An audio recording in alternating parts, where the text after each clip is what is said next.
اور یاد رکھنا، شیطان مسلمان کے اعمال کو ضائع کرتا ہے، اس کے لیے اس کے پاس 3 حربے ہوتے ہیں۔ پہلا حربہ، عمل کو مؤخر کرواتا جائے گا کسی نہ کسی بہانے۔ نیکی کا ارادہ ہوگا تو اسے مؤخر کروائے گا، اچھا چلو آج نہیں کل کر لوں گا، اگلے جمعے سے شروع کر دوں گا۔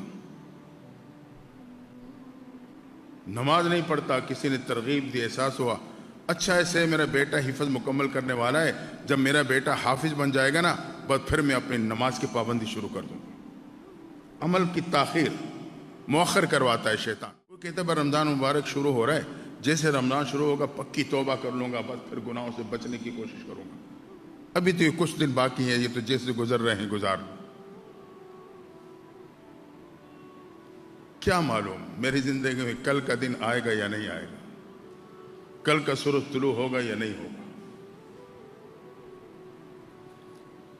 اعمال کو باطل اور ضائع کرنے کے لیے شیطان کے 3 حربے۔ پہلا حربہ یہ ہے کہ وہ اس عمل کو تاخیر کا شکار کرنے لگتا ہے۔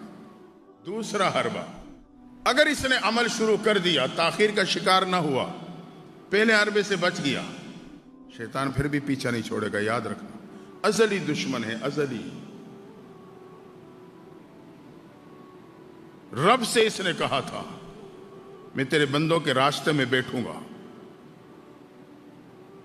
تیرے راستے سے روکوں گا، گمراہ کروں گا۔ بالفرض کسی نے عمل بھی صحیح طریقے سے خشوع خضوع کے ساتھ، اخلاص کے ساتھ، نماز ہے، کوئی اور نیکی کا عمل ہے، وہ ادا کر بھی لیا، تب بھی یہ شیطان پیچھے نہیں چھوڑتا۔ اب تیسرا حربہ استعمال کرے گا، وہ یہ ہے کہ جو اس نے نیکی کر لی ہے، اب کرنے کے بعد اس نیکی کو ضائع کیسے کرو۔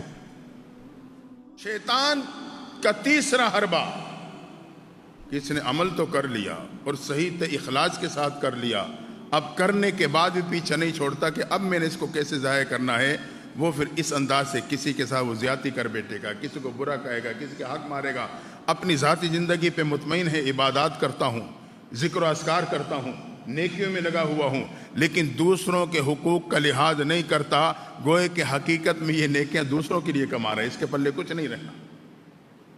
اسی طرح حدیث میں آتا ہے الحسد یاکل الحسنات، حسد تمام نیکیوں کو کھا جاتا ہے۔ کما تاکل النار الحطب، جیسے کہ آگ خشک لکڑی کو کھا جاتی۔ تو کسی موقع پہ کسی کے ساتھ اس کو حسد پیدا ہو جائے گا، اس حسد کی وجہ سے اس کی نیکیاں جل جائیں گی۔ یہ شیطان اب اس کی نیکیوں کو جو اخلاص کے ساتھ عمل کیا تھا اس کو اب اس ترتیب سے ضائع کرے گا۔